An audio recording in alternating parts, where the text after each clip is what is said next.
Olá, Ana, Renata, Mari Frazão, Rosana, Isa, Cristiano, meus queridos, Maria Fátima, Anderson. Sejam todos muito bem-vindos à live de hoje. Muita gente me perguntando, a gente vai nunca deixar de fazer live, gente. Na terça passada eu só não fiz porque era dia da independência. Eu falei, gente, vão querer me ver. Num feriado vão querer ouvir a gente falando? Eu falei, não, então vamos dar uma pausa para todo mundo. Oi, Pedro, tudo bem? Bruna? Aqui já temos os nossos dois convidados maravilhosos. Deixa eu só, chamá-los aqui. Pronto.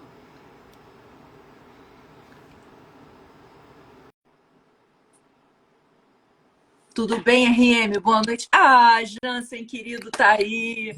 Olá, Tati, tudo bem? Oi. Olá, Guilherme. Olá, Guilherme, tudo Boa noite, bem? tudo bem? Tudo tranquilo. Muito obrigado aí pelo convite, minhas amigas. E Oh, muito obrigado aos amigos aí pela presença. não, um monte de gente querida aqui, Jansen, um monte de amigos em comum. Olha, Grande diferença. Guilherme, querido, primeiro quem agradece a presença e a sua disponibilidade somos nós, né? É um privilégio termos uma pessoa que tem tanto conhecimento com a questão em relação a ICMS e a tributação do Aligás como você. Então, termos um profissional como você aqui conosco, sem dúvida, é uma honra, né? Então, a gente agradece a sua presença. Já gostaria de deixar claro que o Guilherme é pós-graduado, tem MBA, é um especialista na área tributária, ele é professor, ele, inclusive, escreve diversos artigos sensacionais que têm sido publicados no Jota, no Migalhas, no Conjur. Então, assim, como eu falei, uma pessoa que atua diretamente na indústria do óleo e gás, tem uma experiência imensa nessa área e conhece bastante o segmento de tributação, principalmente na área das distribuidoras. Então, Guilherme, agradecer a você pela presença aqui. Eu que sou muito grato a vocês, mais uma vez a todos os amigos.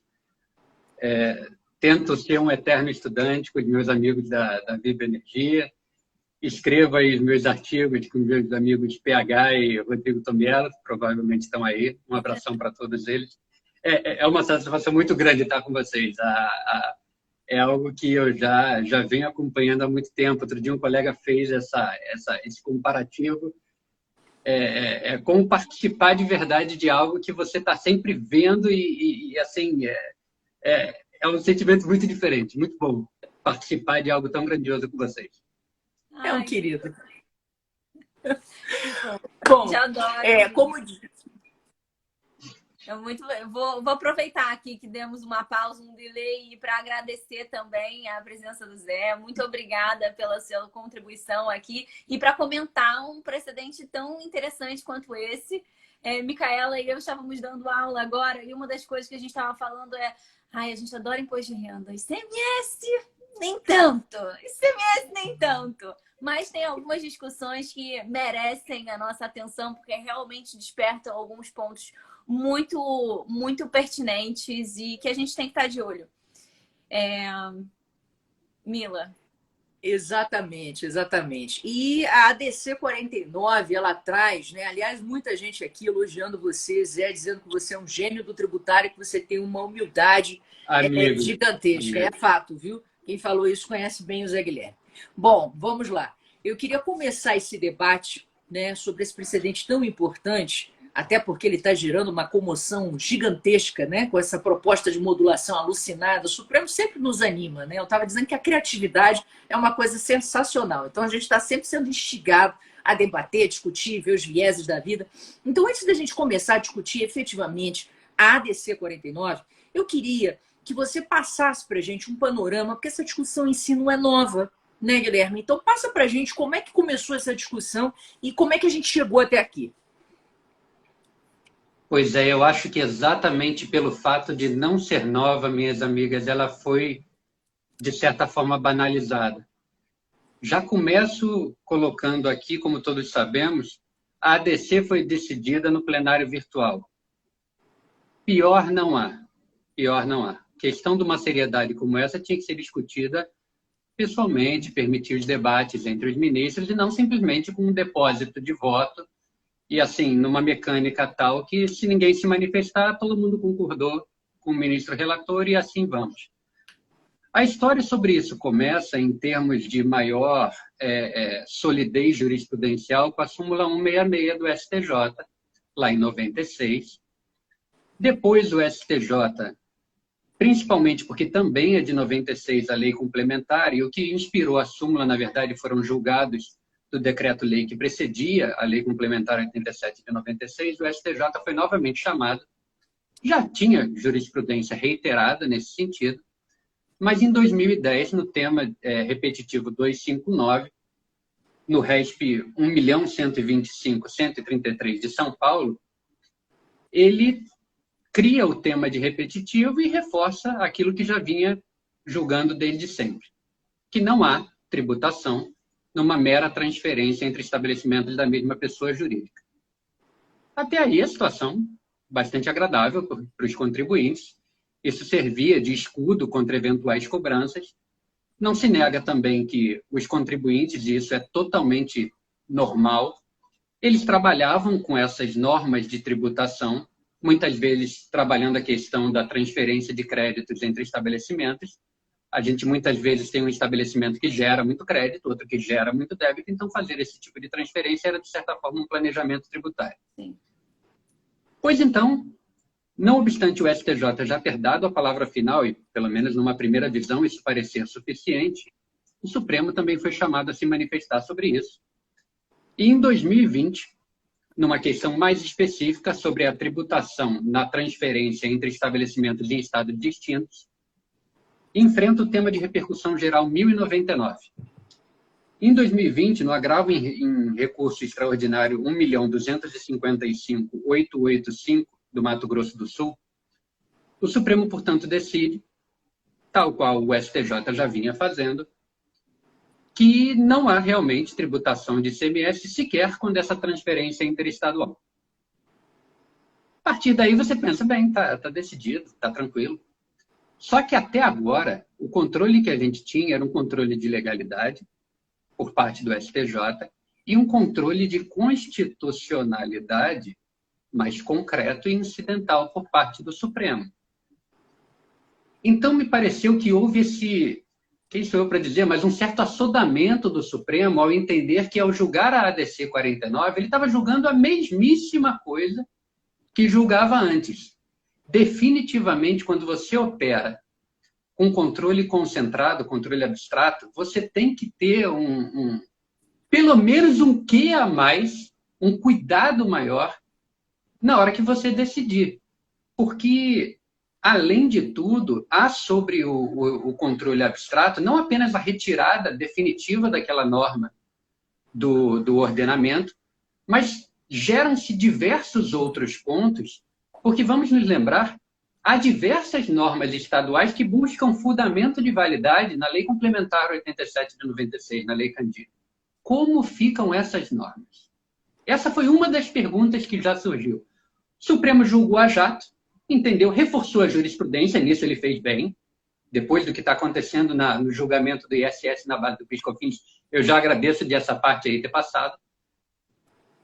Mas aquilo que foi recebido num primeiro momento com um certo alívio, pô, legal, o Supremo reforçou a jurisprudência dele, entendeu que não há tributação. Tá, essa é a parte boa. E agora, como é que a gente fica? Isso lembra muito o tema de repercussão geral 201, né, minhas amigas? Que o Supremo decidiu que tem direito à restituição quando o fato gerador real ocorrer a menor que o presumido. O Supremo dá um grãozinho de sal e depois você tem 1 milhão de outras coisas para resolver, para pensar e para operacionalizar. E uma dessas grandes dúvidas é, legal, caiu a lei complementar. E as leis estaduais, como ficam? Cai desde quando? A questão que você muito bem colocou da modulação de efeitos. Uhum. E você vê, nesse caso, a preocupação foi tão grande que ocorreu algo que há algum tempo eu já não via. Os contribuintes e os estados se deram as mãos e foi todo mundo lá perguntar para o Supremo, em embargo de declaração, amigão, como é que fica isso aqui? Exatamente. Né? E aí o Supremo, mais uma vez, colocou no plenário virtual. Houve intensos trabalhos para tirar esse processo do plenário virtual, mas começou no início de setembro, foram depositados os votos, o voto do relator, houve um voto ainda acompanhando, e depois Barrosão, grande Barrosão, pediu destaque, tirou o processo do plenário virtual. Resta saber ainda se ele vai simplesmente votar e retornar ao plenário virtual, ou se ele, de repente, vai fazer algum tipo de destaque. O que a gente observa do voto do ministro Fachin, mais uma vez, me parece um pouquinho perigoso. Porque ele, na verdade, ele nega provimento à grande extensão do embargo de declaração, dizendo o seguinte: não, estava tudo claro. Estava tudo claro. Só vou dar provimento do embargo de declaração para a questão da modulação. E até nisso, uma certa professora me telefonou num dia, me lembrando o seguinte: Zé, legal, vai modular. Vai modular para 2022, segundo o voto do ministro Fachin. Legal. Como é que ficam eventuais autuações fiscais, meu chapa? Isso significa que até agora foi tudo legitimado? Sim, porque... E aí a gente voltou para casa, voltou para a casinha, para a lojinha, para tentar trabalhar o seguinte: pessoal, temos aqui um problema para resolver. Temos um problema para resolver. A gente opera via algumas instituições para tentar atuar como amigo da Corte do Supremo. E o pedido de vista do ministro Barroso, eu acho que traz essa possibilidade de um estudo mais meditado sobre o tema, para a gente tentar concluir esse julgamento, deixando o mínimo de perguntas sem resposta, né? Numa introdução, eu colocaria. Eu acho que a gente, com essa introdução, na verdade, fez um passeio bem panorâmico por toda a questão que se põe. E, assim, a princípio parece que tem uma questão interessante de diálogo institucional. E junto também com uma outra coisa que também está super em pauta, que é a aproximação ou não entre aquilo que é decidido em sede de... controle difuso e o controle concentrado. E o que o controle difuso pode oferecer para a administração pública sob uma perspectiva educacional? Porque o que a gente viu foi, a gente já tinha uma orientação jurisprudencial bastante evidente, num certo sentido, no sentido da inconstitucionalidade, tínhamos a manutenção de práticas pelos estados que colidiam com aquela orientação posta. Mas o que acontecia nesse cenário? Muitos contribuintes se beneficiavam desse estado de coisas, né, fazendo o que havia à sua disposição. Eu, inclusive, estava estudando há algum tempo atrás, eu estudei uma situação em que usavam-se de centros de distribuição como um polo para estruturar um planejamento para se beneficiar de créditos, e com isso essa transferência entre estabelecimentos do mesmo titular era absolutamente central. Então, fosse a ADC julgada favoravelmente, né, ao contribuinte, a tese que a princípio favorece o contribuinte, esses Exatamente. Contribuintes que se escoraram na presunção de legalidade, de legitimidade das leis estaduais, esses contribuintes se viram assim meio, mas calma aí, não estou feliz com isso. Dizem que essa tese é pró-contribuinte, mas eu não tô concordando, não. Mas, por outro lado... O problema todo, né, Tatiana, é a meia tese. É a meia tese. É a meia tese. Meias teses, minha amiga, sempre... Mas deixam a gente numa situação difícil. Perguntar o seguinte: o que você acha desses planejamentos tributários, tais como esses envolvendo os centros de distribuição? Porque o planejamento, ele sempre presume, uma das premissas dele é a presunção de legitimidade das leis.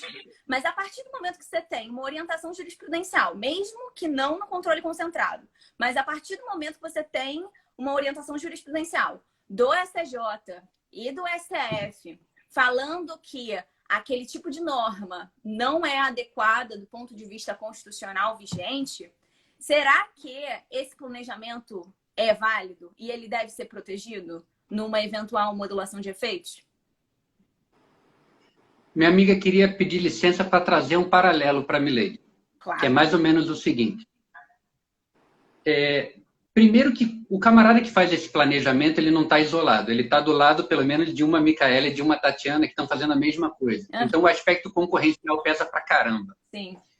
E agora sim o paralelo. Era uma vez um Supremo que sempre decide que quando uma alíquota de ICMS é fixada por ato unilateral abaixo de 12% de ICMS, essa alíquota é inconstitucional, esse benefício é inconstitucional. O Supremo sempre decide isso em constitucionalidade taxada, e fora um períodozinho entre 14 e 15, sempre o Supremo decidiu que essa inconstitucionalidade é tão gritante que opera efeitos ex tunc, efeitos retroativos. E aí eu digo às amigas, eu sei que é inconstitucional essa fixação abaixo. Se eu não fizer, o concorrente vai fazer. O princípio da constitucionalidade das normas, me parece, deve proteger o contribuinte, não é dele que emana a norma. É diferente de um planejamento abusivo que busca, por exemplo, na norma, um eventual sentido que, ainda que gramaticalmente presente, juridicamente não é possível dele se extrair. Nesse caso, principalmente considerando aquele ponto inicial de que falamos, se eu não agisse assim, Tatiana, com toda certeza eu seria autuado. A empresa onde eu atuo, a gente tem algumas autuações fiscais exatamente porque, em dado período, tentamos trabalhar desta forma. Olha, vamos fazer então uma transferência, ainda que interna, sem a tributação. Autuação fiscal. Tem no meu perfil, lá no meu relatório de perfis, tem esse tipo de perfil sendo autuado. E é essa a minha preocupação. Até conversar com a Micaela, eu estava tranquilaço. Perda remota, mano. Perda remota, o Supremo sempre falou isso.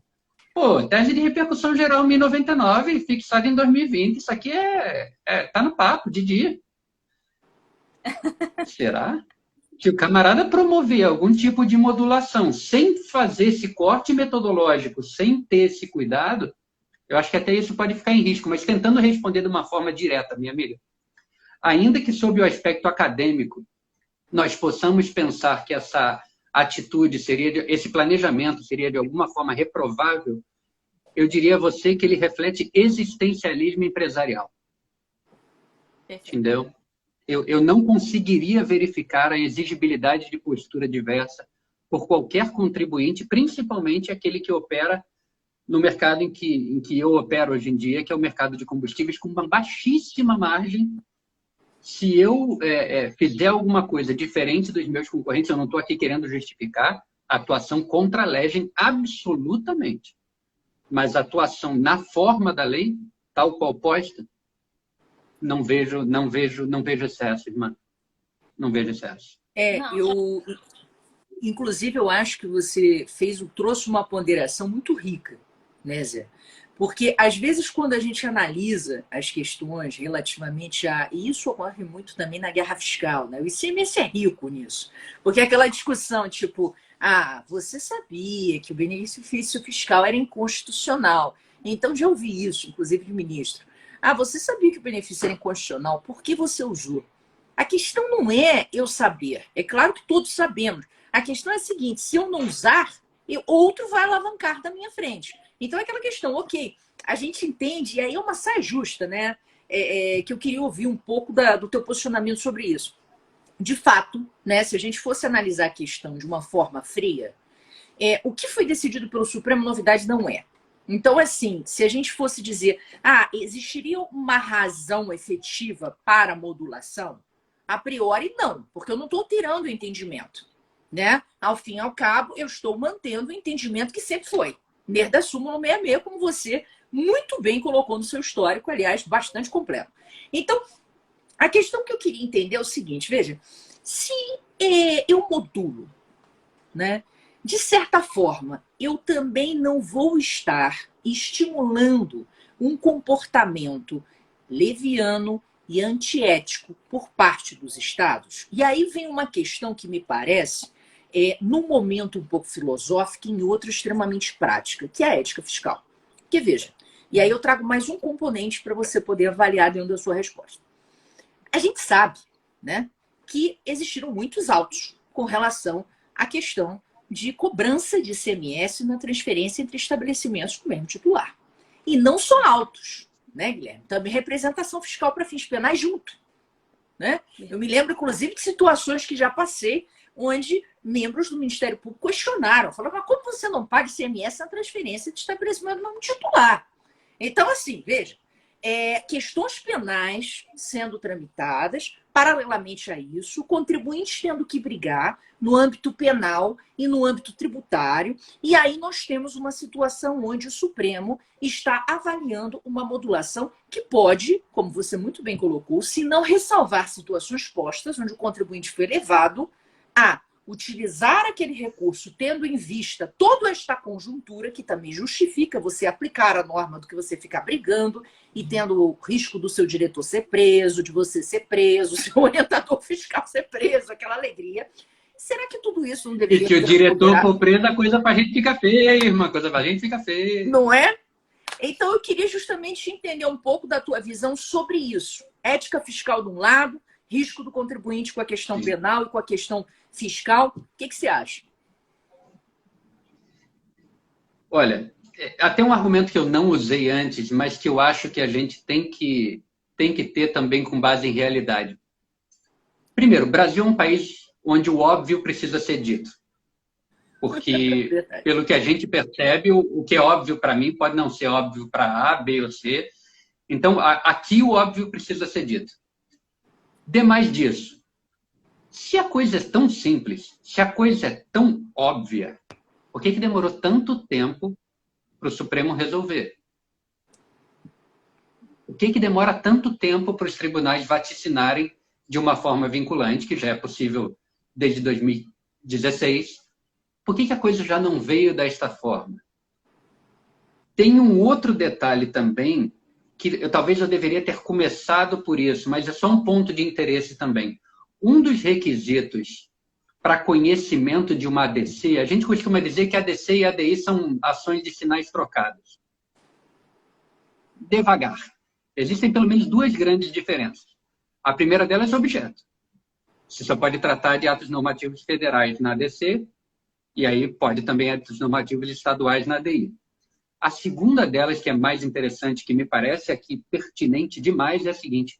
Um dos elementos para uma ADC, minhas amigas, é dissonância jurisprudencial. Tinha dissonância jurisprudencial nesse caso? Perfeito. A ADC, na verdade, por mais doloroso que pareça, porque eu adoro o controle abstrato de constitucionalidade, porque eu acho que ele traz paz, ele traz segurança jurídica, que é algo que falta à nossa pequena nação. Mas se a gente fosse empregar essa técnica de sempre foi assim, a ADC não era nem para ser conhecida. Amigão, sai com essa ADC daqui. Você quer uma ADI? Entra com a ADI. ADC não. Ah, mas você está sendo extremamente formal. Estou perante a Suprema Corte, amigão. Pulando para o ponto que a Micaela colocou, dessa questão da ética fiscal. Acho que a ética só é ética de verdade se as duas partes estiverem jogando o mesmo jogo. Qual foi o primeiro medo, pelo menos, que eu tive como advogado de empresa na hora que saiu essa ADC?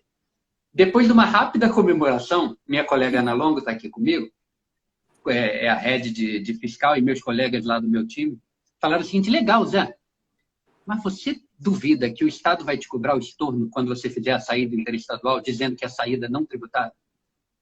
Aí começa esse debate ético. Aí o Supremo teve que falar o óbvio. Nisso, o ministro Fachin me pareceu assim, ele foi extremamente claro. Amigão, não é saída não tributada, é não saída. É não saída.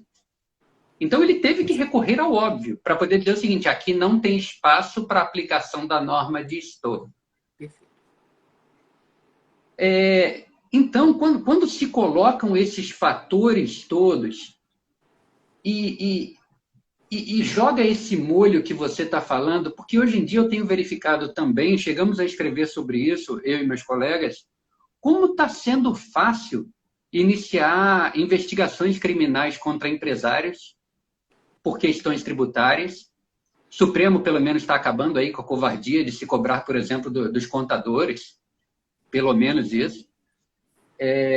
Mas como é fácil fazer isso e como é difícil você punir um governante que institui benefícios fiscais de forma inconstitucional, de forma indevida, para o amigo. Nunca vi. Nunca vi. Eu vejo ser aplicada a Lei 8.137 com uma amplitude imensa, mas a Lei de Responsabilidade Fiscal não. Ah, Zé, então você está querendo justificar o não cumprimento de uma lei pela outra? Não. Para começar, é como eu coloquei, a ética, alguém tem que dar o exemplo, mas no meu playbook, quem tem que dar o exemplo é o Estado. A ética funciona quando ela é um caminho de ida e volta. Oi? Não, posso aproveitar isso só para fazer aqui até uma remissão a uma outra live que a gente fez aqui. Eu nem sei qual foi das lives que a gente fez, mas foi com a Dani Nascimento, que escreveu sobre psicologia fiscal. E eu perguntei isso para ela. Pô, amiga, se essa é uma relação dialógica, se só existe ética fiscal, se as duas partes dão a mão, quem é que tem que estender?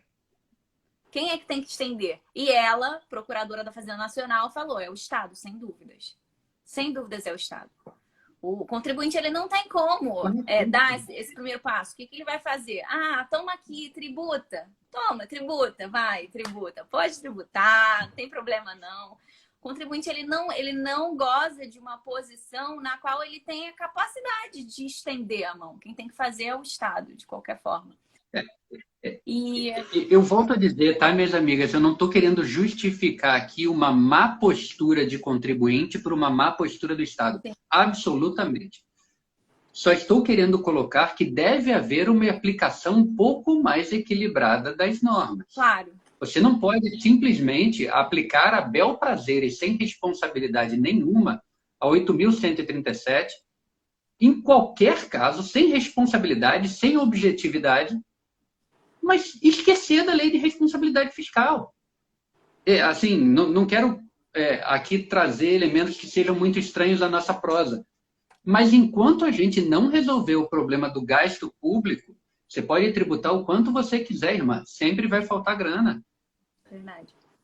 Enquanto você não resolver isso, não vai ser possível. Perfeito. Aí você tem o problema do benefício fiscal, que é concedido indevidamente. E quando eu falo indevidamente do ponto de vista formal, você não tem estudo de impacto orçamentário. Passa do prazo. Eu vejo, às vezes, aquelas ideias super eleitoreiras. Vamos acabar com o ICMS, vamos acabar com isso, vamos acabar com... Amigão, e de onde vai vir a grana para o leitinho das crianças, para a vacina dos vovôs? Realmente. A gente tem que começar a tratar o orçamento muito mais a sério do que a gente trata. Enquanto não fizermos isso, o dinheiro vai entrar e vai sumir. E eu nem estou falando aqui de malversação de obra pública, não. Eu estou falando aqui só de controle orçamentário e de entendimento de como a conta fecha. Perfeito. Eu sou um grande entusiasta, por exemplo, do tributo ad rem, tá? Adoro a ideia do tributo ad rem, tipo PiscoFins. Uhum. Não, também gosto bastante. Agora, eu acho interessante você trazer essa ponderação, porque a gente fica imaginando aqui em um dado momento o seguinte. O Estado, ele não só age equivocadamente no momento em que ele está cobrando um tributo onde claramente ele sabe que não existe fato gerador, porque a gente está falando de circulação de mercadorias e serviços, circulação, transferência de propriedade. Então, claramente eu não estou. E o pior não é só isso. Na hora que ele autua você, contribuinte, isso é contabilizado como receita do ente. Então, ele está inflando o orçamento público. Verdade. Né? Então, você vê que claramente você tem uma violação da lei de responsabilidade fiscal, não só por você criar renúncia de receita, quando efetivamente você não poderia, porque não está respeitando os critérios constitucionais para tal, como também quando você está autuando. Então, todas essas autuações que geraram, por exemplo, responsabilidade penal, e eu vi aqui que o Márcio colocou isso, né? O Márcio Ávila. Sempre joga para o particular. Pois é. Isso é uma questão que a gente tem que pensar um pouco. Ou seja, e o dano que foi gerado pela conduta do Estado, onde claramente não só ele causou um dano por um custo ao contribuinte, por ter que se defender na esfera penal, muitas vezes, e na esfera tributária, como também ele criou um dano no orçamento. Porque isso não estava provisionado. Não é porque havia a súmula 166 que a galera provisionava no orçamento público dos estados. Pode olhar. Então, olha o impacto. Não, Micaela, eu lembro também, numa dessas lives, ouvindo você, sempre, de um argumento que eu achei fantástico, que é o seguinte: cara, o fisco vem aqui falar na tese do século, eu vou perder 200 bilhões, eu vou perder 1 trilhão de bilhões, parecia do Actorível, cada hora era um número maior. E aí, cara, você sempre ponderou o seguinte: amigão, isso não está indo em perda provável? Então você não sabe nem fazer sua contabilidade, velho, não me apareça com esses números aqui. Esses números não deveriam estar contabilizados como ingresso. E aí eu vou citar algo que meu amigo Rodrigo Tomiello fala demais. Ou o Estado passa a fazer contabilidade a sério, ou não vai resolver. A contabilidade assim, é um elemento indispensável do saneamento financeiro. E essa geração de custos também, partindo para uma outra live sua, que você tratou com muita propriedade do filtro constitucional para a defesa dos contribuintes. Hoje em dia eu sou executado por nada, meus administradores são executados por nada, e eu tenho que garantir, meu chapa. Sim. Eu tenho que garantir. Quando você é grandão, você consegue, de repente, pagar uns 0,5% ao mês numa pólice de seguro garantia. E quem não é? Como é que faz para se defender? Ah, não, vou deixar, eu vou entrar com uma anulatória. O cara vem com a execução, eu entro com uma anulatória incidental. Legal, e a execução vai tentar comer teu patrimônio todinho, vai travar tudo. Se você for empresário, você vai morrer.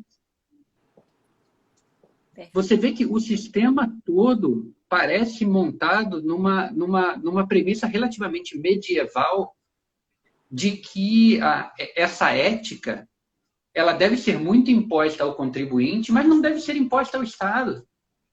Eu vejo com muito bons olhos essa nova postura desses procuradores da Fazenda Nacional, desses AGUs mais novos.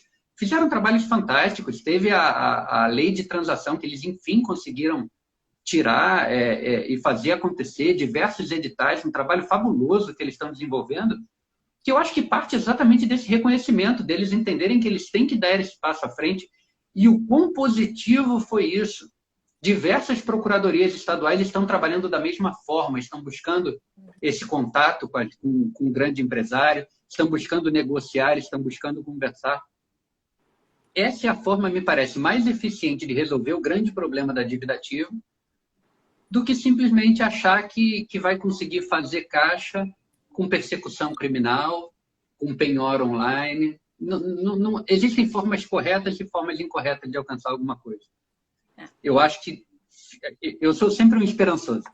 Então, eu quero crer que instrumentos como a transação, como a mediação, como a própria... Já se vem falando até de arbitragem tributária. Eu acho que quanto mais esse contato for feito de modo direto e de modo mais fluido, melhor será para a coletividade toda. Quero crer nisso, porque, graças a Deus, tenho tido boas experiências na companhia onde trabalho, tendo esses contatos mais diretos com o fisco. As pessoas passam a entender que não são inimigos, que, de certo modo, não são sequer adversários. Sem dúvidas. E eu partilho de você dessa posição meio esperançosa. Eu sou positiva, otimista. Eu acho que com essa renovação dos órgãos, aos poucos a gente vai conquistar cada vez mais uma melhor relação e, quem sabe, né, uma nova legislação. Não seria interessante? Seria excelente. Mas aí cabe a nós dar uma sonhadinha e manter essa mente mais positiva em relação a isso. E aí, eu queria retornar aqui na ADC 49 para perguntar. Vou voltar aqui na ADC, tá? Volta. Que eu sou que nem velhinho na porta do banco. Se der prosa, eu vou falando. Fala, minha amiga, por favor. Porque, como você falou, né, na sua introdução super completa sobre o panorama da ADC, os embargos de declaração eles não foram opostos somente para falar de modulação de efeitos. Né? Depois eu tenho perguntas sobre modulação também. Tenho perguntas.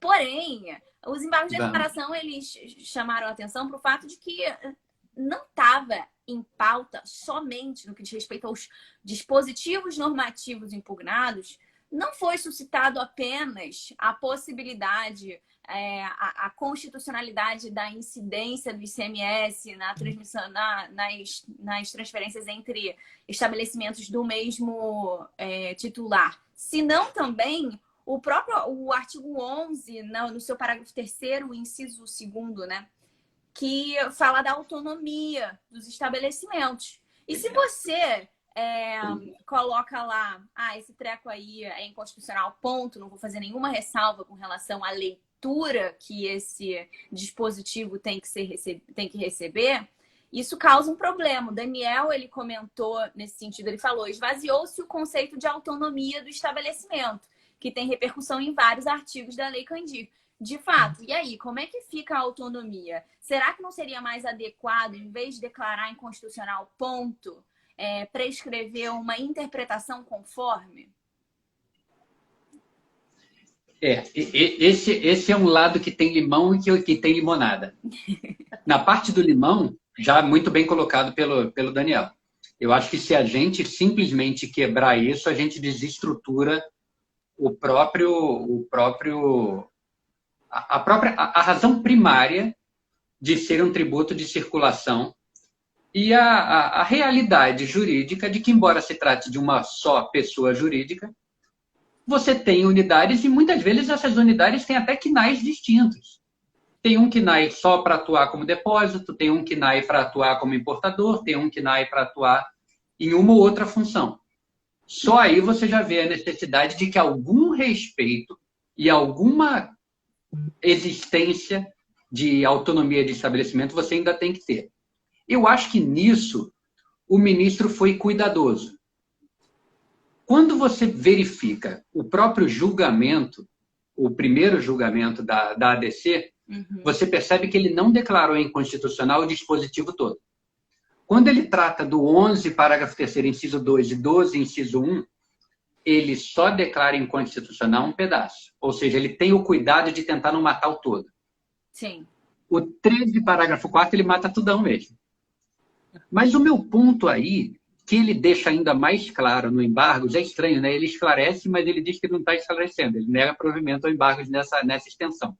Mas ele diz o seguinte, olha, no que diz respeito às obrigações formais,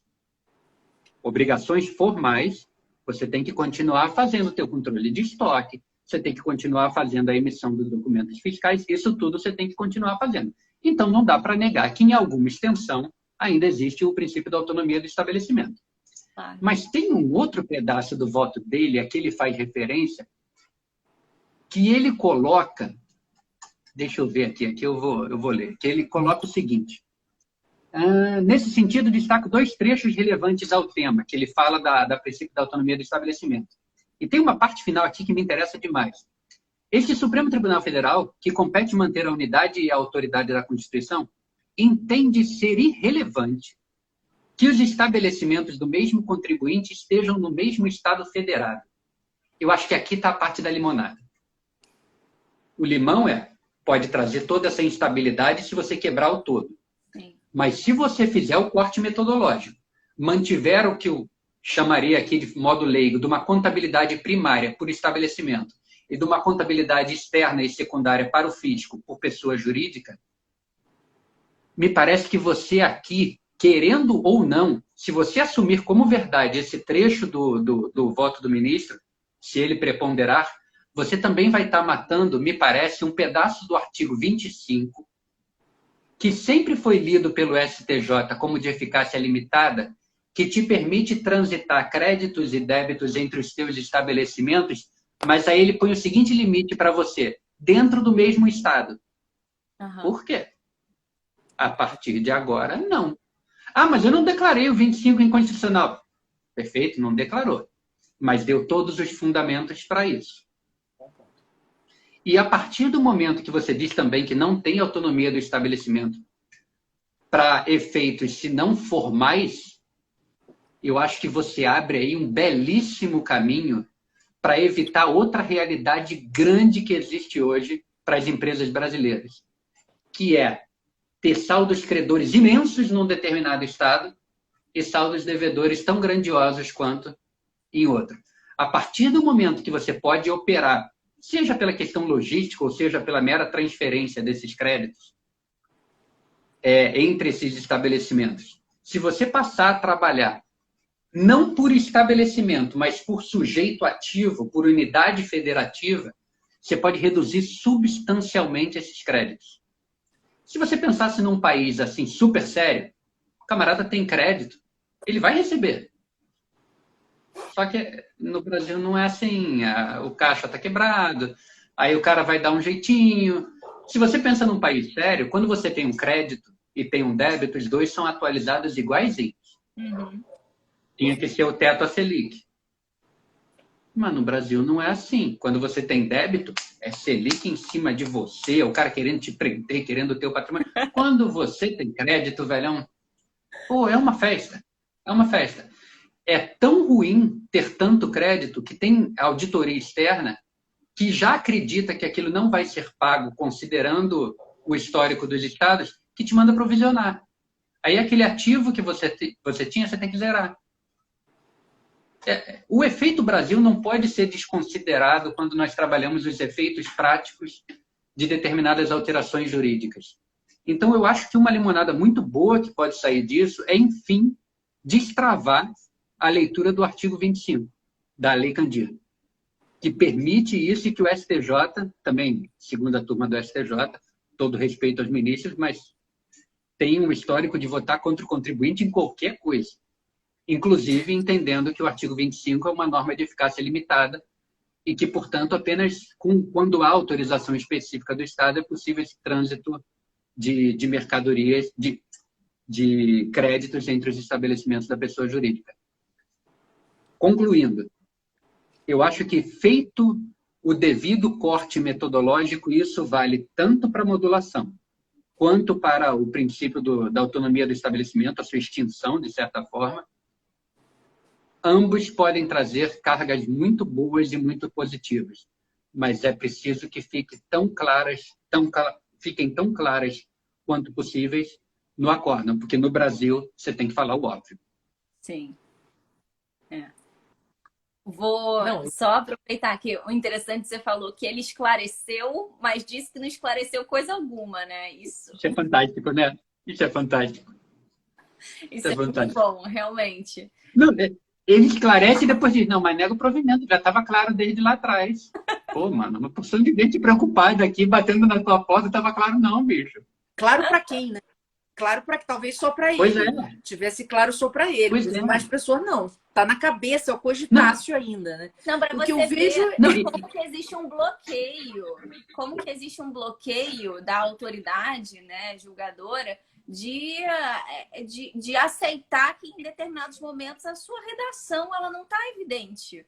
Os embargos eles não estavam ali, até mesmo porque eles não servem para isso, para mudar nada. Exato. Eles estavam pedindo esclarecimentos. E a gente tem dificuldade com embargo de declaração. A gente não, né? Mas o Poder Judiciário eu acho que tem dificuldade com embargo de declaração que realmente causa muita frustração. Nesse caso, até uma frustração menor do que muitas vezes você acaba se deparando, porque o esclarecimento veio, pelo menos, né? Pois é.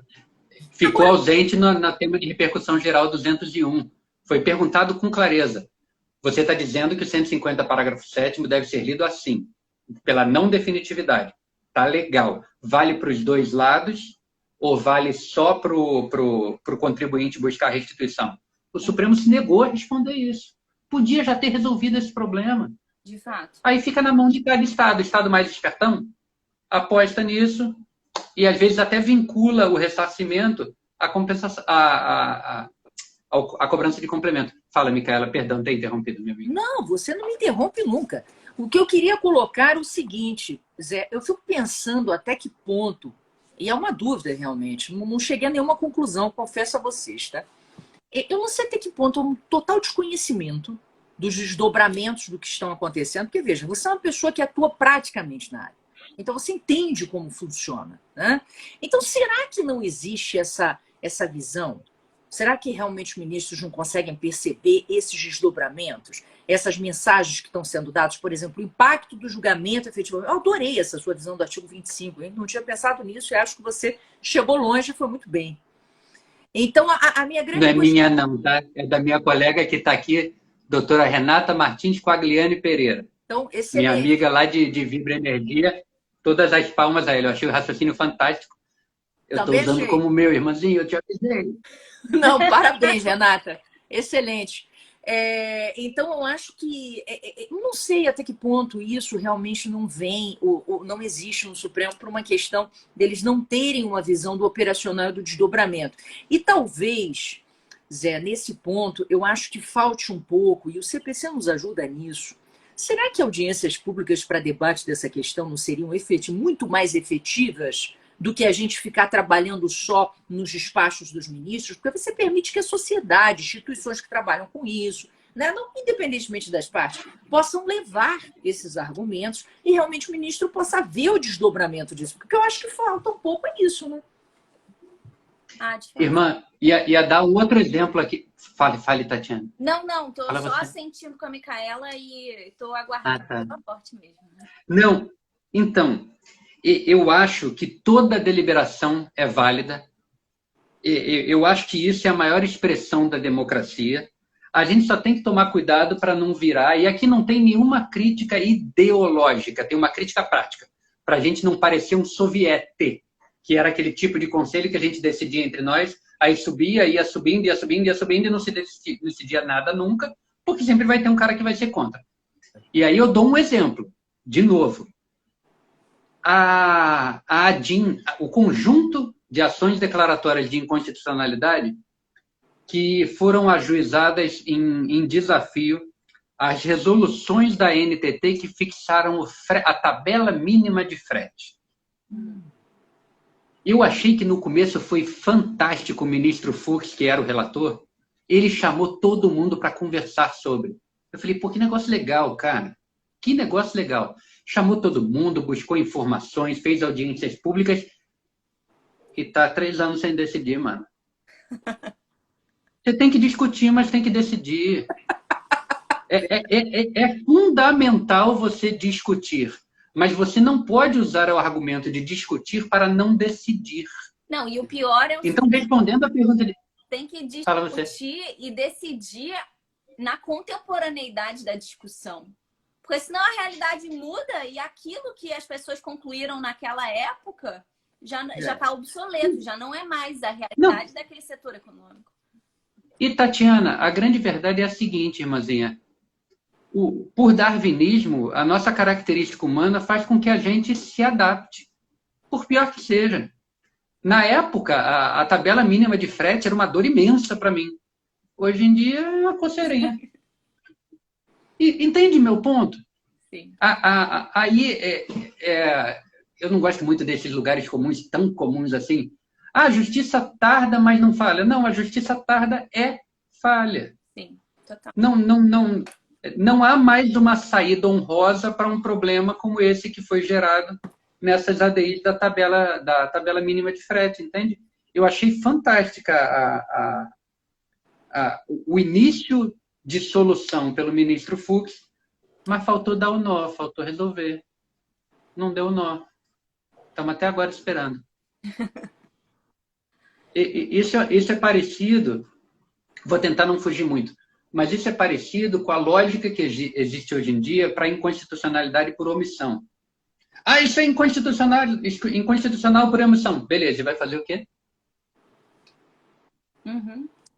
Ah, vou declarar que está embora o Poder Legislativo. Entende? Posso dar minha solução? Posso dar minha solução? Por favor. Isso? Eu já falei muito com a Tati sobre isso. A gente falou isso outro dia. Curioso você mencionar. Ah, por causa da ADO, né? Dessa ADO aí, 68, recente.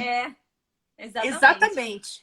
E aí, o que a gente estava debatendo era o seguinte. Eu sempre achei a ação direta de inconstitucionalidade por omissão e o mandado de junção 2 coisas que não tinham aplicabilidade nenhuma. Porque é exatamente isso que você falou. E daí, né? Eu bato lá na porta do Congresso Nacional, vou prender o presidente, eu vou prender os deputados todos. Olha, você não fez a lei, vai todo mundo pro xilindró. Não existe isso, né? Agora, eu passei a ver e a criar uma estrutura no seguinte sentido. Eu acho que a ADI por omissão e o mandado de junção, eles são interessantes para você caracterizar uma mora do Congresso Nacional, que, se não cumprir no período aprazado, abriria a oportunidade para o Poder Judiciário aplicar a sentença manipulativa com efeito aditivo. Então, você teria uma conjunção. Entendeu? E aí então, você limitaria. Diga, Tati. Desculpa. Não, ela para de diagnosticar a mora legislativa e passa a suprir a mora.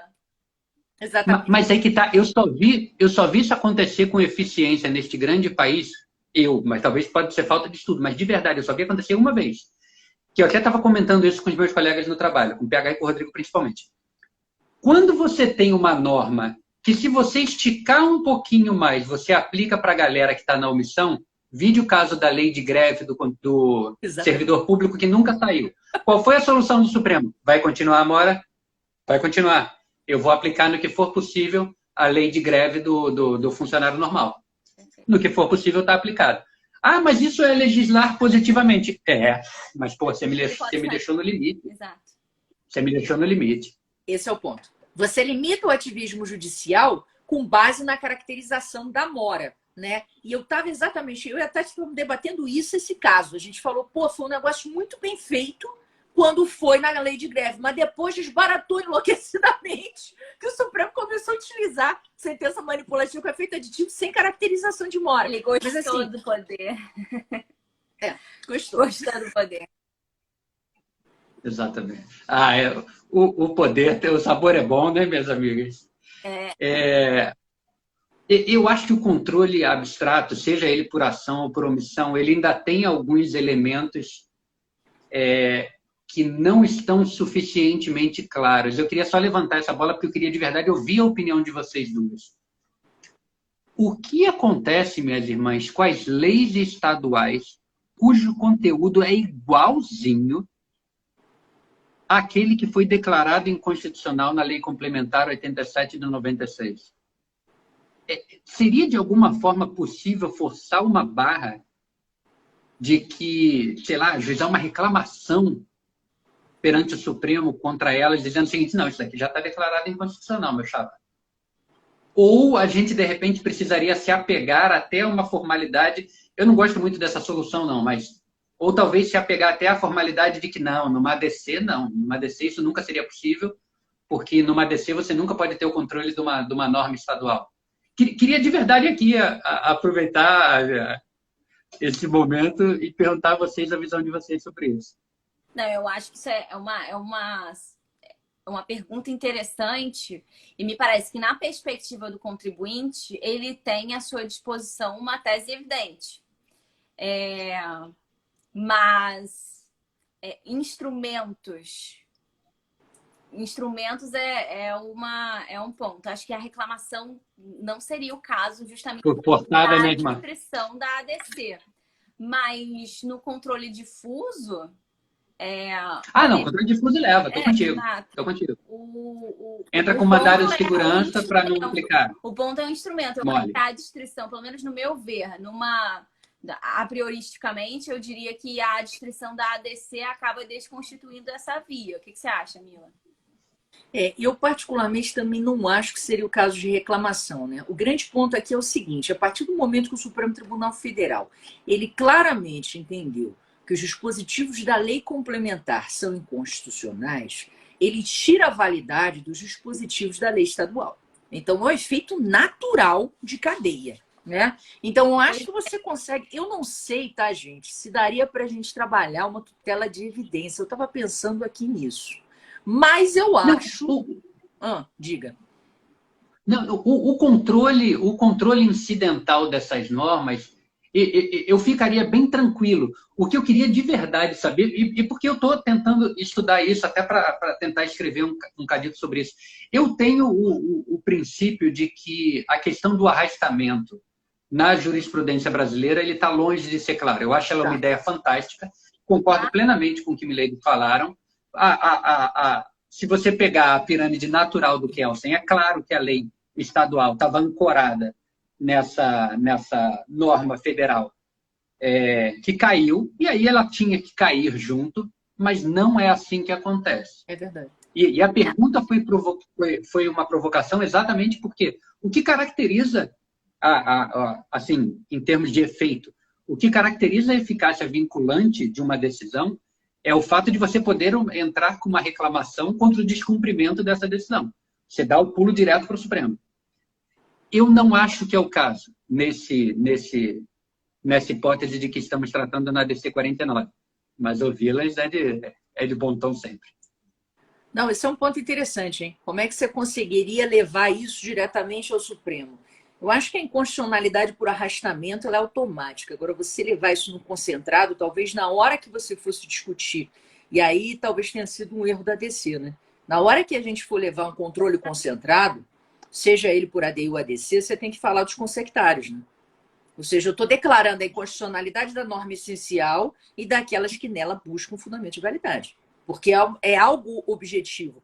Eu não sei se caberia, Zé, e aí estou numa viagem, tá? E aí eu gostaria de saber o que vocês acham, Zé e Tati. Sim, se embargo de declaração não caberia você avaliar, já que o controle concentrado ele não é preso efetivamente a um pedido, né? Ou seja, você cheguei a me dizer... coçar sobre... Pois é. Mas aí que tá, irmã. Ele não é preso a causa de pedir. Quanto ao pedido, os caras são mais chatinhos. Concorda comigo? Ele não é preso a causa de pedir é aberta. Mas o pedido, tanto que eu pensei nisso é o seguinte, será que eu conseguiria, por embargo de declaração, puxar um pouquinho para pegar aquele pedaço do 25? E aí o Chico perguntou e Teco respondeu, cara, eu acho que não. Porque o pedido já está formulado desta forma. Nada impede que você eventualmente entre com uma outra ADI para questionar isso, ou até incidentalmente faça uso do que está aqui. Mas tem um negócio aqui que eu acho que... Quero ver a Tati, claro, mas que eu acho interessante. Por que esse cara está aceitando o pedido de modulação para frente? Por que ele só está declarando isso inconstitucional para frente e usando do argumento de que não, ele tem que ter tempo para legislar? Será que, de certa forma, ele já não está assumindo essa queda por arrastamento? É o seguinte, ó, essa norma aqui é inconstitucional e a tua também. Trata de, em 2022, ter uma norma nova para tratar sobre isso, porque essa aqui, parceiro, não vai não. O que você acha, Tati? Bom, mas eu acho que se o intuito... Vamos lá, porque aqui a gente tem um diálogo com o Congresso e temos um diálogo com os entes subnacionais, com os entes estaduais. O diálogo com o Congresso, nesse tipo de modulação prospectiva, para mim é evidente. Mas com os entes especificamente eu não consigo visualizar e a minha dificuldade continua ali vinculada à espécie. E até com relação à espécie, né, com a ADC especificamente, a descrição, né, a vocação dela, aos objetos a que ela se verte, fica aqui até sei lá, minha insatisfação, e talvez seja aqui uma falha de estudo de direito constitucional, alguma coisa que eu não estou lembrando. Mas por que raios a ADC ela tem um objeto distinto? Por que ela tem uma descrição específica? Isso vem somente a prejuízo do sistema. Por que a ADI e a ADC não poderiam ser, de fato, a mesma espécie, mas, né, dois lados da mesma moeda? Isso, a meu ver, só causa esse tipo de desconforto, né? E aí, o que a gente pode dizer em relação às legislações estaduais cujos dispositivos têm uma relação absolutamente igual àquela da norma geral? Me parece que embargos de declaração podem vir para esclarecer muitas coisas, mas ainda tem esse óbice. Eu estava aqui só, né, com esse desconforto do por que a ADC tem essa descrição. Me parece que não tem razão alguma. Gente, posso falar uma coisa? Eu acho assim, realmente, a ADC ela tem essa limitação. Mas compete ao Supremo verificar se ele vai manter essa limitação ou não, concorda? A questão...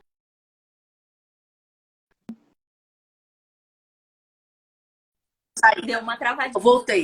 Volta. A questão da própria resolução do Senado, né, que era importante para a gente conseguir ter o efeito. Isso foi uma coisa mudada, proposta à época pelo próprio Gilmar Mendes e tal. Então, eu acho particularmente que tem como a gente trabalhar essa questão da ADC junto à ADI para que elas tenham, porque o objetivo dessas ações, ao fim e ao cabo, né, é fazerem um controle dos fundamentos de validade com base na Constituição das normas inferiores. Então, se a gente tem uma inconstitucionalidade por arrastamento, naturalmente, e até o objetivo delas também, uma questão de segurança jurídica, seria você conseguir justificar que, óbvio, se eu estou a analisar uma determinada norma e considero ela, então, inconstitucional, todas as demais que buscam fundamento de validade também vão.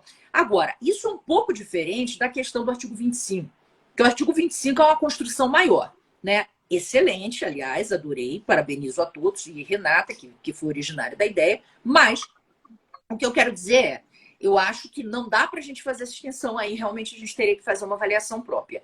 Mas as leis estaduais que buscam fundamento de validade, eu acho que é um excelente argumento, porque ao fim e ao cabo, o que a gente está falando é o fundamento com base na lei federal. Não dá para a gente pensar, não é uma questão exclusivamente dentro do âmbito do Estado, porque o Estado fez com base na lei federal, porque a Constituição Federal disse, né? Então, porque senão a gente poderia chegar e dizer, olha, na verdade essa questão poderia se resolver, Micaela, com uma representação de constitucionalidade junto ao TJ, mas não ao ponto.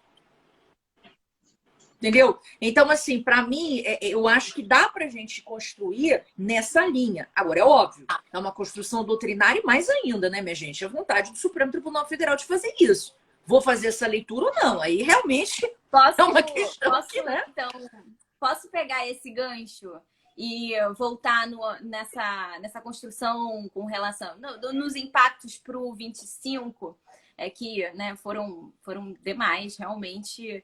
Agora, me vem a questão. Os embargos de declaração, ainda que a gente pudesse suscitar isso via embargos de declaração para obter um esclarecimento se efetivamente tem esse impacto no 25 ou não, se isso foi a intenção do ministro suscitar, será que seria conveniente para o contribuinte botar isso para ser debatido ali via embargos de declaração?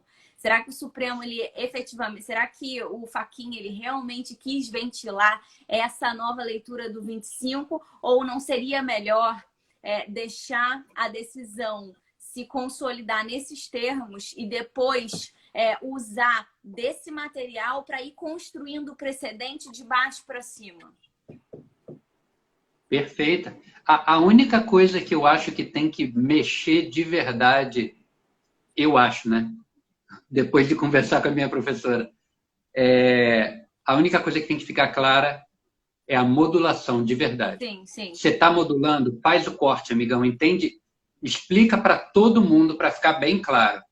Eu estou modulando nesse aspecto aqui. No que diz respeito a cobranças fiscais materializadas contra contribuintes, o tema 1099 foi fixado sem nenhum tipo de modulação.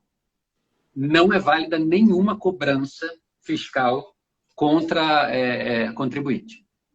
Posso, então, migrar para modulação e fazer uma pergunta aqui?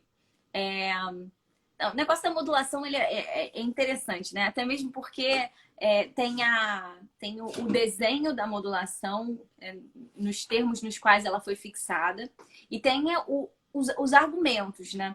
Tem até... eu tinha separado aqui o trecho, mas eu não vou achar no momento, vou me perder. Mas ele tinha mencionado justamente que do lado do pleito da modulação não estava apenas o fisco, senão também aqueles contribuintes que estruturam planejamentos em torno de créditos presumidos de ICMS. E daí... apesar dele suscitar esse argumento, ele não fez uma adstrição subjetiva à modulação. E a modulação ela pode também se dar em função de sujeitos. Quem é que vai estar sujeito, vai se beneficiar da modulação e quem não vai se beneficiar da modulação. Ou melhor, vai se beneficiar da não modulação, da eficácia temporal padrão de uma declaração de inconstitucionalidade. E aí, então, eu queria saber de você, qual foi a sua percepção a respeito do desenho que o Supremo fez, começou a fazer, né? Vai fazer, tá fazendo. Vamos ver, né, minha amiga? Vamos ver.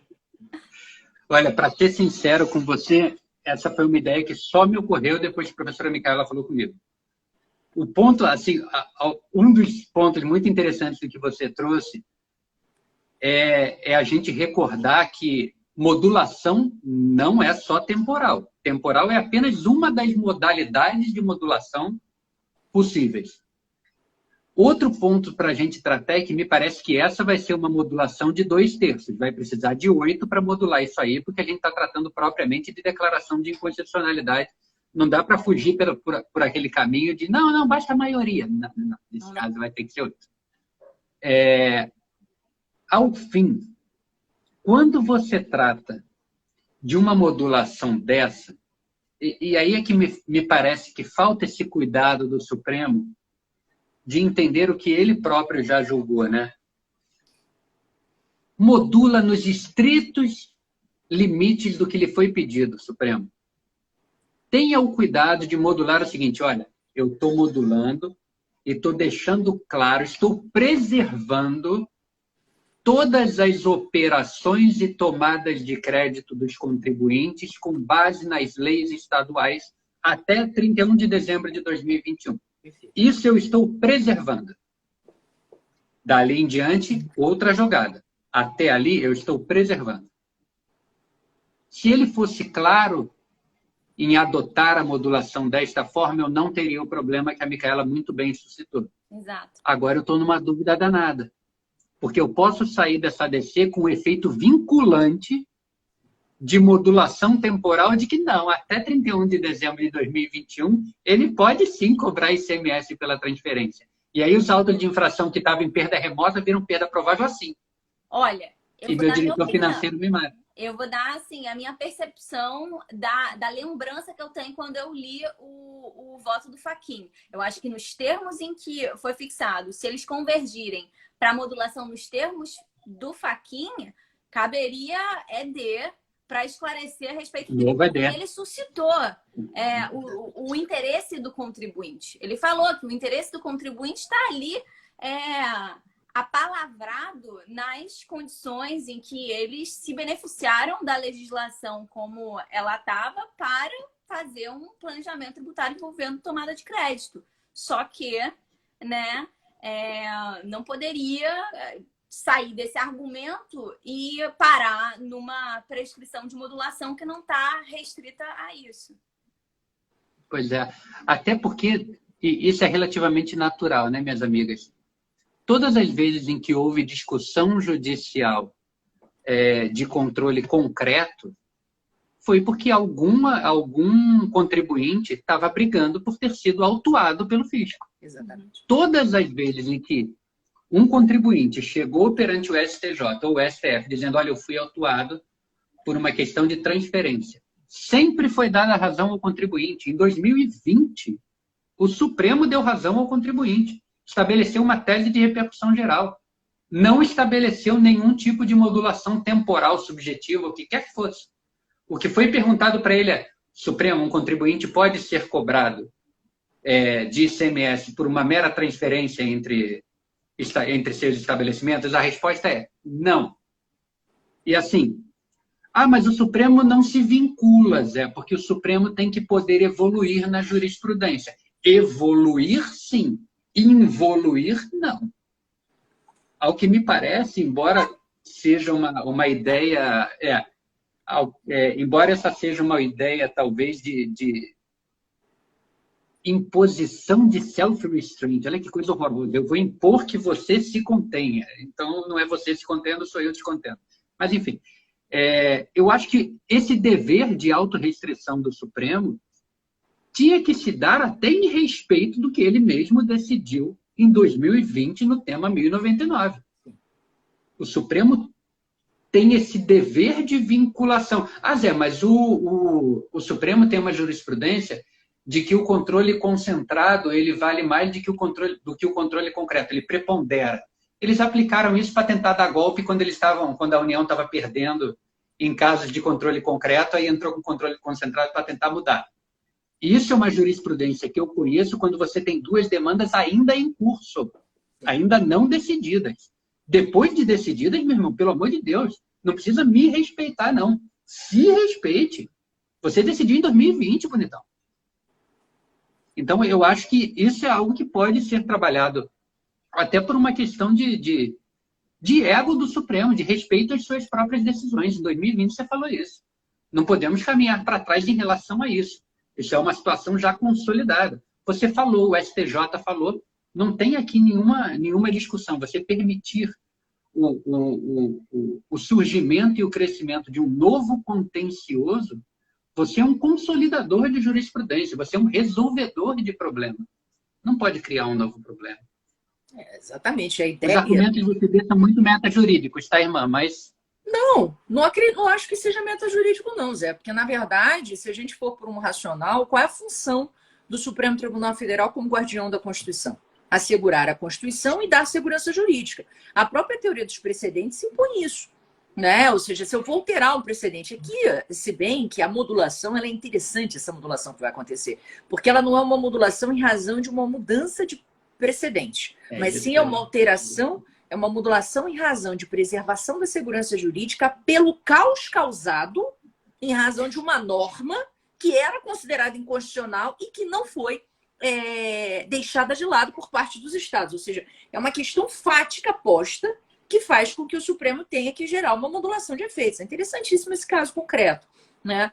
Mas, assim, eu concordo com você. Eu acho que, de fato, isso é uma responsabilidade do Supremo. E é uma coisa que a gente está cada vez mais cobrando como corte uniformizadora, né? Que o Supremo tenha e assuma essa responsabilidade. Ou seja, será que eu deveria, meninos, efetivamente embargar de declaração e pedir para que o ministro esclarecesse isso? Ou será que não seria uma obrigação dele fazê-lo?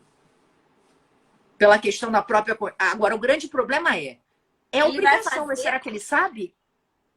Esse é outro problema. Esse é o ponto. Esse é o ponto. Não, você tinha me perguntado isso e eu tentei me conter para não responder.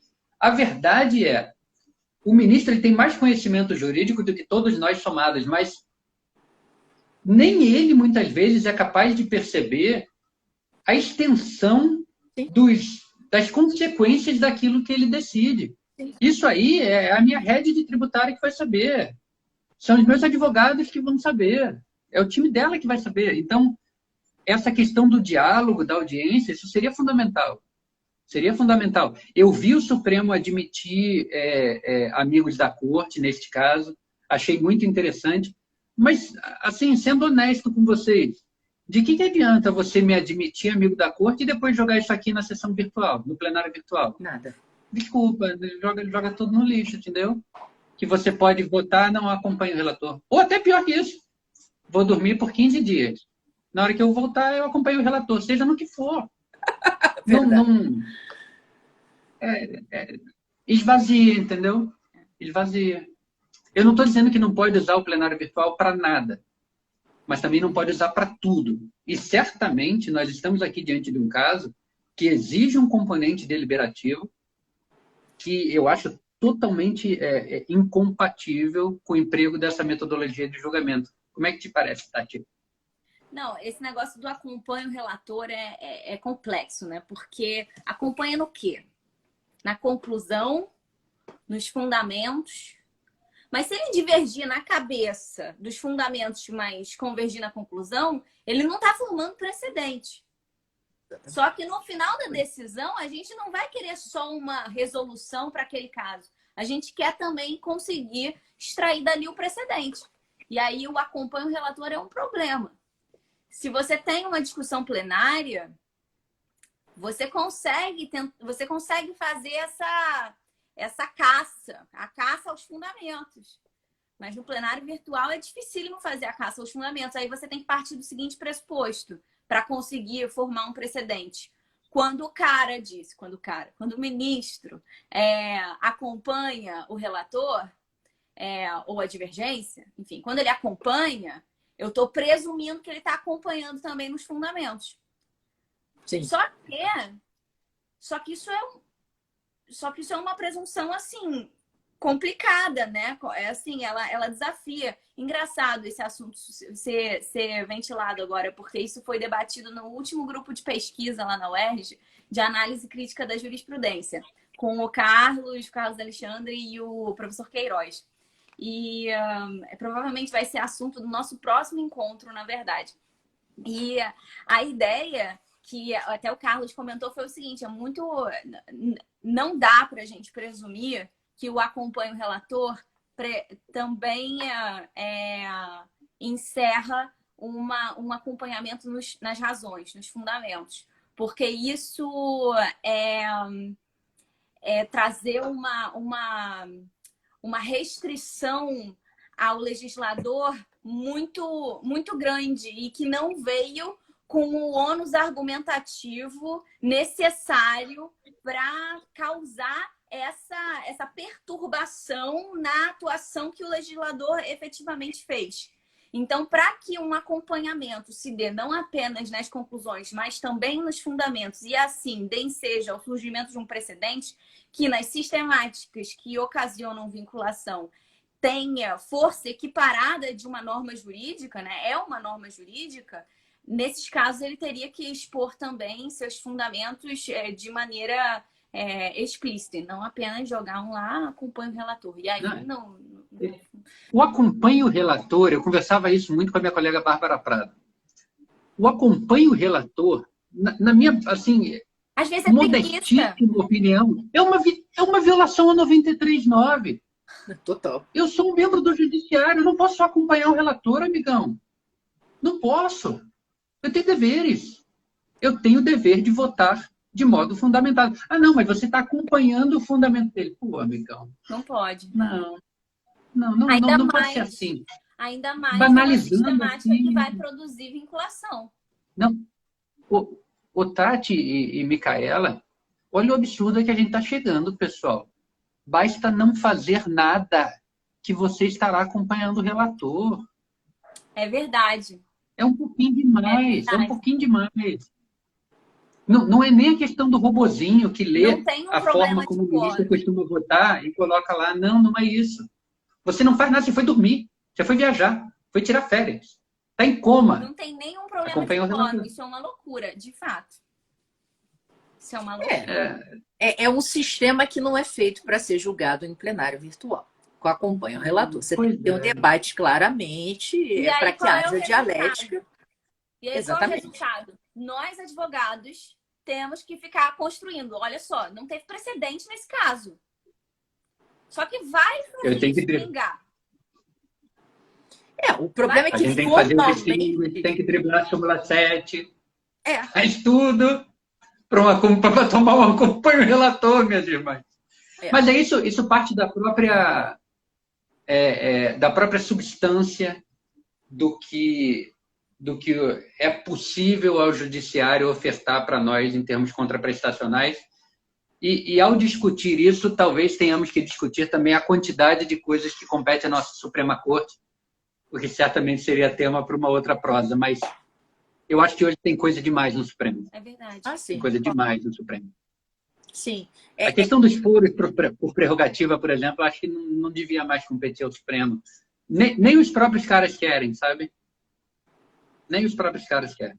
Já não há muito sentido. Eu acho que se a gente quer efetivamente trabalhar com uma corte constitucional, a que se dê tempo e oportunidade de julgar com toda a parcimônia, com todo o cuidado, uma questão como essa da ADC 49, o cara tem que ter um pouco mais de tempo, o cara não pode ter uma agenda tão cheia, o cara não pode se preocupar tanto em ter que brigar com outro poder por causa de investigação disso ou daquilo. Que se desenvolva constitucionalmente uma repartição de competência que leve mais para o STJ e que preserve mais a competência constitucional do Supremo. Eu acho que o Brasil está perdendo demais com isso, e a própria posição do Supremo está sendo colocada em xeque diversas vezes por questões que em nada dizem com o papel de Suprema Corte Constitucional. O Supremo está sendo julgado muitas vezes pelo povo por causa da açãozinha X, por causa da investigaçãozinha B. E aí se esvazia. Muitos pontos para reflexão, realmente, Zé. Olha, eu só posso dizer que foi assim, sensacional a live. Tá todo mundo aqui elogiando, agradecendo, parabenizando. Então, sem dúvida, Guilherme, você trouxe para nós assim, várias questões para reflexão, vários pontos interessantes. Eu gostaria de agradecer profundamente aí pela tua participação nessa live, que ficará gravada, tá? Muita gente pediu, a live vai ficar gravada. Então, pode ficar tranquilo, se pegaram no final, vão conseguir rever ela desde o início. Então, muito obrigada aí mais uma vez pela sua participação conosco, né, Tati? Com certeza.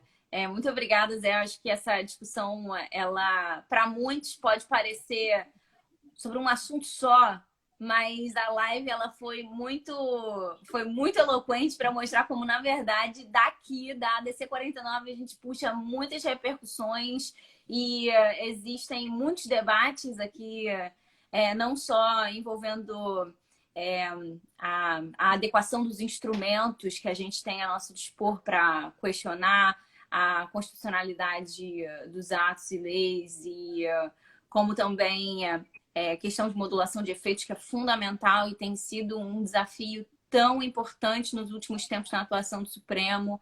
No caso da ADC 49, inclusive, com uma particularidade super notória, que é o fato de tanto o fisco quanto o contribuinte estarem falando, olha, quero modulação, só que em termos um pouco distintos, porque na linha do que a gente falou, da adstrição do contribuinte, o fisco não está muito fã dessa ideia, né?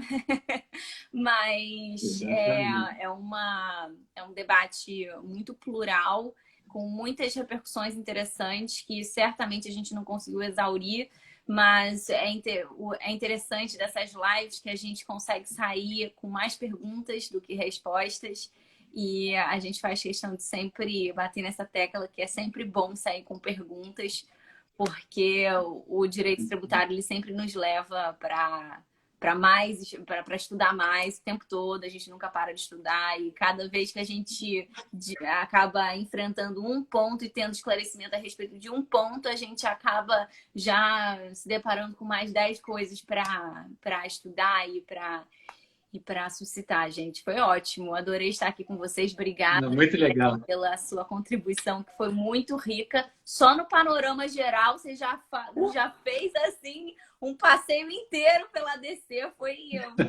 fenomenal. Obrigada pra galera que estava aqui acompanhando, que fez comentários absolutamente pertinentes e contribuíram para a riqueza do nosso debate. É um prazer estar com vocês. Beleza. Queria só rapidamente, da nome de Maguila, mandar um abração para todo mundo, agradecer a presença, mandar um beijo aí para minha família, para os meus amigos de trabalho, para minha amigona Fátima, que é meu braço direito lá no trabalho, minha parceirona.